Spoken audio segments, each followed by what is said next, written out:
12월 29일 주일의 아침 예배 참여하신 여러분을 축복합니다. 오늘은 공관복음 강의 마지막 52번째이죠. 오늘 말씀은 누가복음 24장 50절로 53절 말씀으로 누가가 전한 복음이라는 제목으로 하나님 말씀을 선포하려고 합니다. 많은 은혜와 도전이 있으시기를 주 예수 그리스도의 이름으로 축원합니다. 오늘 말씀 누가복음 24장 50절로 53절 말씀 제가 받들어 봉독하겠습니다. 누가복음 24장 50절로 53절입니다. 예수께서 그들을 데리고 베다니 앞까지 나가사 손을 들어 그들에게 축복하시더니 축복하실 때 그들을 떠나 하늘로 올려지시니 그들이 그에게 경배하고 큰 기쁨으로 예루살렘에 돌아가 늘 성전에서 하나님을 찬송하니라. 아멘. 자, 오늘은 공관복음서를 정리해 볼까 합니다. 공관복음의 의미는 전체를 같이 본다는 뜻을 가지고 있죠. 첫 번째로 우리가 살펴볼 것은, 정리할 것은 19세기 이래 마태, 마가, 누가복음을 공관복음서라 불리우게 되었죠. 참고로 요한복음은 제4복음서로 부르기도 합니다. 두 번째로 볼 것은 예수님을 보는 관점이 갖고 공통점이 많다는 거죠. 예수님의 지상 사역 측면에서 인성을 강조하고 있습니다. 탄생과 세례, 시험과 갈릴리 봉사, 예루살렘으로 올라가심과 순환 주간, 그리고 부활 등등. 세 번째로 예수님이 말씀하신 표현의 기록이 비슷하죠. 서로 비슷한 점 외에도 각 기자만의 독특성과 독립성을 가지고 있기도 하죠. 네 번째로 교훈과 행적이 같은 부분이 많이 있습니다. 톰슨 성경의 저자 톰슨은 공관복음서를 89구분으로 나누고 42개 부분이 공관복음서의 공통이며 12부분은 마태복음과 마가복음, 14부분은 마태복음과 마가복음 그리고 누가복음, 5부분은 마가복음과 누가복음에서 공통된다고 분석하고 있죠. 마지막 5번째로 기록 순서 배열이 비슷하다는 거죠. 공관복음의 순서는 탄생과 세례, 시험과 갈릴리 전도, 예루살렘 여행, 순환과 부활 순으로 되어 있죠. 성령의 감동으로 우리는 주님의 생애와 교훈에 관하여 대략 4가지 정도, 마태, 마가, 누가, 요한이죠. 4가지 정도의 상호 의존적 저작물들을 갖게 되었죠. 이 저서들을 각기 뚜렷한 특성들을 갖고 있고 각기 예수님의 생애와 교훈에 대해 어떤 특별한 면들을 강조하고 있으며 그 하나하나가 전체적인 복음 이야기에 특이한 방법으로 기여하고 있음을 볼 수 있죠. 더욱이 각 복음서는 특별한 목적으로 특이한 관점에서 기록된 것이기에 그에 따라서 자료의 배열도 각기 다르죠. 어떤 것은 사건의 연대순으로 기록되어 있고 어떤 것은 제목별로 기록되기도 하죠. 따라서 사복음서의 이야기들은 한데 모아서 사건의 순서에 따라 전체를 배열해 놓고 하나의 통일된 이야기로 읽을 때에야 비로소 예수님 이야기의 완전한 윤곽을 파악할 수가 있을 것입니다. 그런 식으로 종합적인 이야기가 가능하게 되도록 사건들을 배열해 놓은 것을 복음조화라고 부르죠. 복음조화, 기억하면 좋겠습니다. 신학적 단어인데요. 좀 어렵죠. 사복음서가 거의 동시에 여기저기에서 돌려가며 읽혀지고 반세기가 좀 못되었을 무렵에 타티안이라는 사람이 그 4종류의 이야기를 하나로 묶었는데 이것을 일컬어 디아테사론이라고 합니다. 어렵죠? 중요하지 않아요? 그때가 AD 170년경입니다. 복음조화의 효시라고도 할 수 있는 이 책이 나타난 후에 많은 사람들이 우리 주님의 생애를 연대순으로 배열해 보려고 시도해 보았죠. 근본적 조화는 사복음서의 이야기 속에 스며들고 있죠. 사복음서가 공통점이 많기는 하지만 적어도 해결해야 할 필요가 있는 3가지 연대적 문제점들이 있다고 보여집니다. 이 3가지 중요한 문제점들을 지적해 본다면 첫 번째로 예수 그리스도의 봉사의 시간적 길이를 결정하는 방법의 문제, 두 번째로 요한복음에만 있는 유대 지방 봉사와 공관복음서의 갈릴리 지방 봉사를 어떻게 통합, 조정하느냐에 따른 문제, 세 번째로 누가복음에만 언급된 베레아 지방 봉사에서 있던 사건들을 다른 복음서 기자들이 쓴 같은 시기에 다른 사건들과 어떻게 관련시키느냐 하는 문제 등이 있죠. 요한복음과 공관복음을 연관시키는 방법의 문제에 대해서는 이견 차이가 상존하기에 현대 복음화학자들은 일반적으로 요한복음을 공관복음에서 제외시키고 있죠. 사복음서는 각기 복음 이야기에 기여하는 바가 다릅니다. 따라서 복음 조화에 기여하는 바도 다르겠죠.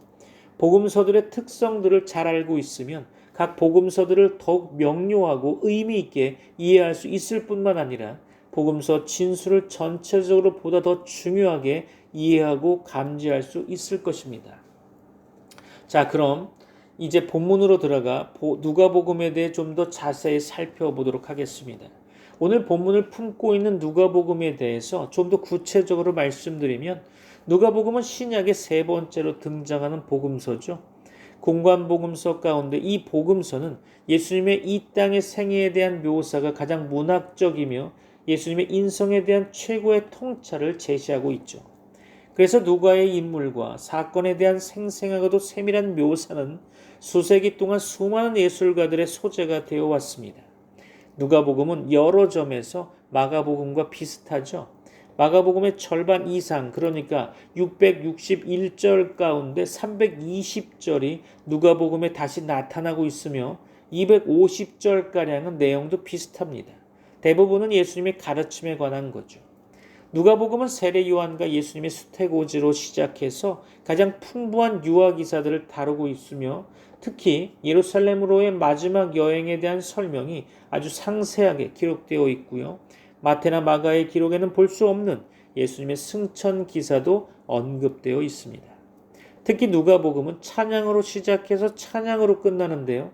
여기에는 마리아의 찬송과 사가라의 찬송, 천사들의 찬양과 시므온의 찬송 등 포함되어 있죠. 신약 가운데 가장 긴 책이기도 합니다. 기록 연대와 목적을 좀 살펴본다면 누가복음이 정확하게 언제 쓰여졌는지는 알 수 없겠으나 AD 60년대 초나 1세기 말경이라고 추정하는 그 학자들의 이야기가 유력하다고 보여집니다. 이것은 마가복음이 기록된 시기와 누가복음이 예루살렘 멸망 이전에 쓰여졌느냐 멸망 후에 쓰여졌느냐에 따라 달라지는 거죠. 사도행전에 나타나는 예루살렘 멸망에 대한 관심의 부재와 사도행전의 바울의 죽음 전에 끝이 난다는 사실은 AD 70년 이전 시기일 가능성을 강력하게 시사하고 있죠. 누가복음은 1차적으로 사도행전과 마찬가지로 데오빌로 카카라 불리는 한 개인을 염두에 두고 쓰여진 것으로 보여집니다. 데오빌로가 실제 인물인지 아닌지에 대한 논란은 계속되고 있지만 누가는 우리 중에 이루어진 사실에 대해 근원부터 자세히 미루어 차례대로 글을 써서 데오빌로가 배워 알고 있는 사실들이 정확하다는 것을 알 수 있도록 하려는 목적을 가지고 있다고 밝힌 바 있죠. 이러한 누가의 기록은 모든 시대의 그리스도인들로 하여금 신앙의 근거를 확실히 알게 하므로 예수님이 누구시며 무엇을 하셨으며 왜 죽으시고 어떻게 다시 살아나셨는지에 대해 자신의 신앙으로 고백하게 하며 나아가 비그리스도인들에게도 기독교 신앙을 알도록 하는데 도움을 주고 있죠. 누가복음의 특징을 살펴보면 누가복음 몇 가지 주제들을 다른 복음서들과 비교해 볼 때 누가복음에서 좀 더 비중 있게 다루어지고 있음을 볼 수 있습니다. 첫째로 기도죠. 누가는 예수님의 기도를 9가지로 기록하고 있는데요. 그중 2가지를 제외한 나머지 기도들은 다른 복음서에는 찾아볼 수 없는 것들이죠. 예수님의 기도는 세례를 받으실 때, 기적들을 행하시는 날, 제자들을 택하시기 전에, 고난에 대해 처음으로 말씀하시기 전에, 또한 변형되실 때, 70인이 전도하고 돌아왔을 때, 제자들에게 어떻게 기도하는지를 가르치시기 전에 겟세마네 동산에서 십자가상에서 기도하신 것처럼 대부분 중요한 사건들과 관계되어 있죠. 밤중에 찾아온 친구와 불의한 재판관, 세리와 바리새인의 기도처럼 누가복음에만 나오는 내용도 더러 있습니다. 둘째로 성령입니다. 누가복음은 예수님의 생애와 더불어 성령에 대해서 자세히 설명해 주고 있죠. 그리스도의 탄생이 성령의 일하심에 의해 이루어졌으며 세례받으실 때에도 성령이 그에게 임하게 되죠. 광야에서 시험을 받으실 때에도 그는 성령 충만함을 입어 성령에 이끌리셨다고 묘사되어 있습니다. 그는 성령의 권능으로 사역을 시작하셨으며 지상에서의 모든 사역을 감당하실 때 언제나 성령 충만하셨죠.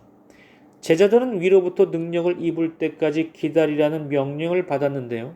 이는 분명 오순절의 성령 강림을 가리키는 것으로 보여집니다.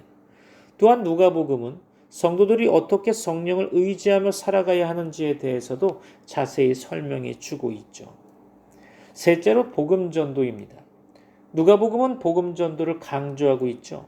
성탄의 메시지나 세례 요한의 전도, 그리고 예수님의 전도 등등, 그리고 초대교회 활동 등에서 복음을 전하다라는 헬라어 단어가 유명한 단어가 있는데요. 좀 알아두면 좋으실 겁니다. 유앙겔리조마이라는 단어 있는데요. 이것이 자주 사용되어 있음을 볼 수 있죠. 사실 이 단어는 바울 서신에서는 빈번하게 발견되지만 다른 복음서들에서는 전혀 나타나고 있지 않습니다. 또한 누가는 예수님 자신이 잃어버린 자를 찾아 구원하러 온 분이시라는 사실을 강조하며 전달하고 있죠. 넷째로 보편주의입니다. 누가복음에는 예수님이 모든 사람들을 위한 구세주라는 사실과 예수님이 행하신 좋은 소식이 모든 사람을 위하여 모든 사람에게 적용된다는 점이 강조되고 있죠. 천사들의 축하 메시지가 모든 사람들에게 전해지고 있으며 시므온은 예수님이 이방을 비추는 빛이 될 것을 예언했죠. 또한 세례 요한이 이사야서를 인용하여 광야에 외치는 자의 소리로 묘사될 때 누가는 모든 육체가 하나님의 구원하심을 보리라라고 기록하고 있으며 사마리아인들도 유대인들과 동등하게 언급되고 있죠. 그런데 누가는 예수님이 구약을 인용하여 비이스라엘인에게 초점을 맞춘 두 신뢰, 곧 사렙다 과부와 수리아 사람 나아만을 기록하고 있죠. 하늘나라 잔치 비유에서 누가는 마태와는 좀 달리 종들이 더 많은 사람을 강권하여 잔치자리를 채우기 위해 산울로 보냄을 받았다고 기록하고 있습니다. 그리고 마태복음에서와 같이 모든 족속을 향하여 지상 명령으로 끝을 맺고 있죠. 소외된 것으로 생각된 계층의 사람들에게 누가는 놀랄 정도로 각별한 관심을 기울이고 있습니다. 누가복음에 나오는 소외된 자들에 대한 기록된 이 목록은 이들에 대한 예수님의 관심을 잘 보여주고 있죠. 다섯째로 누가가 사용한 의학 용어들입니다. 누가복음과 사도행전에는 의학적인 용어나 표현들이 종종 등장하는데요. 예를 들어 볼까요? 베드로 장모의 병을 마가는 단순히 열병이라고 기록하고 있는 반면에 누가는 중한 열병이라고 기록하고 있죠.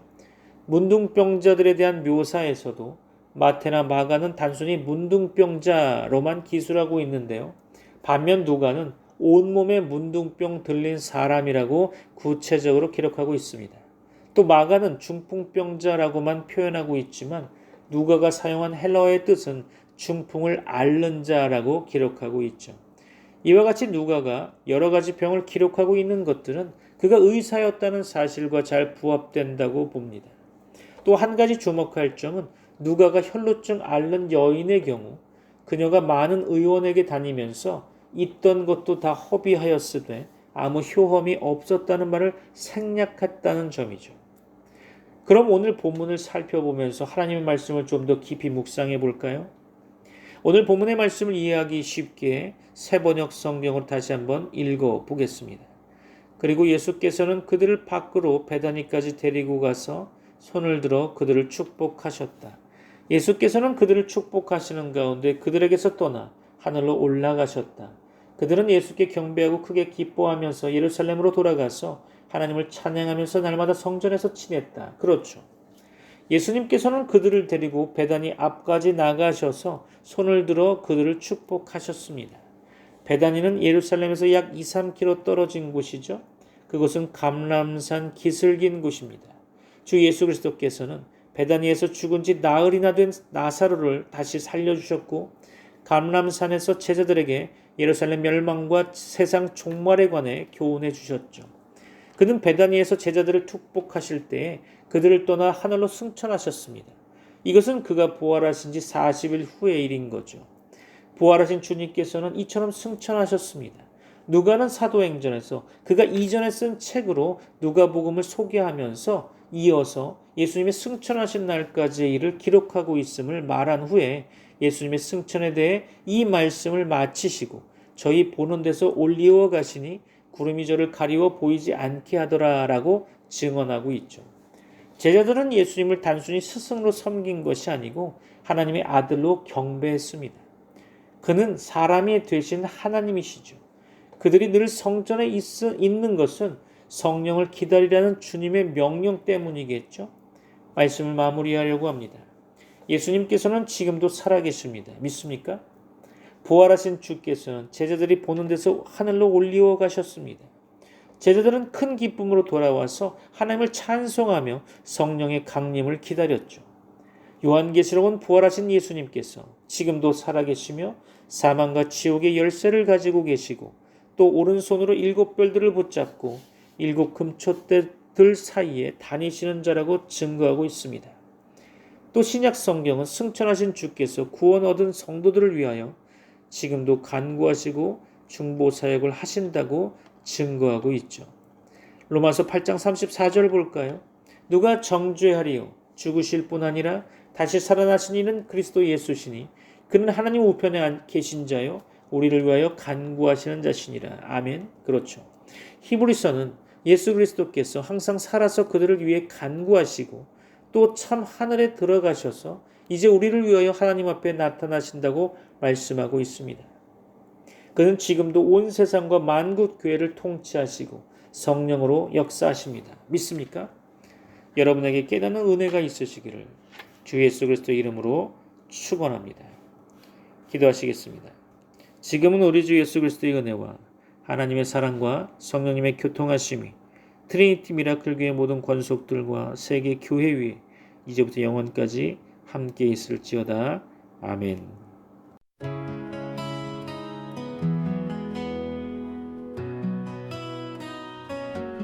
주님의 약속 그 능력으로 우리 안에 성령이 오시네. 두려움 없이 세상 향해 우린 주의 증인이 되리. 성령의 불 우리를 채우네. 온 땅에 퍼져가는 그 사랑 예루살렘에서 땅 끝까지 우린 전하리 주 이름을.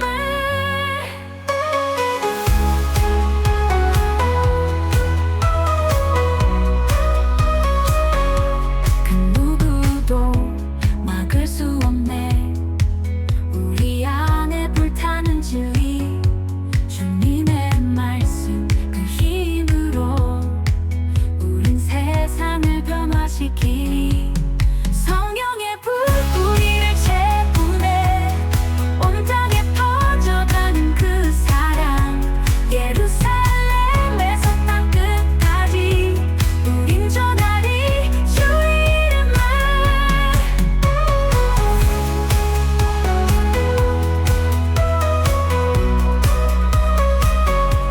그 누구도 막을 수 없네. 우리 안에 불타는 진리 주님의 말씀 그 힘으로 우루오로 우린 세상을 변화시키리. 성령의 불 우리를 채우네.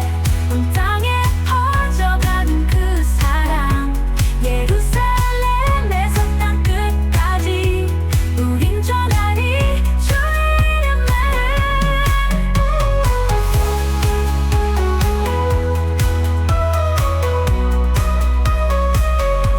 그 누구를 따르라. 주님과 함께 성령의 인도 따라 빛을 비추리. 두려움 사라져 우리는 강해져 그분의 이름 높이 외치리라. 성령의 불 우리를 채우네.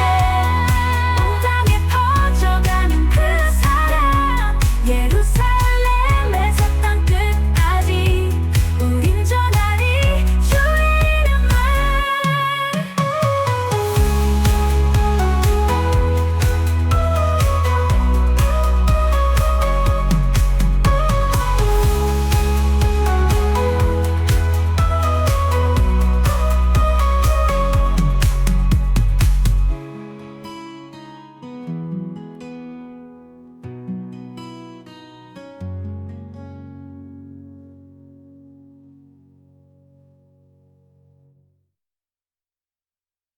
어디든가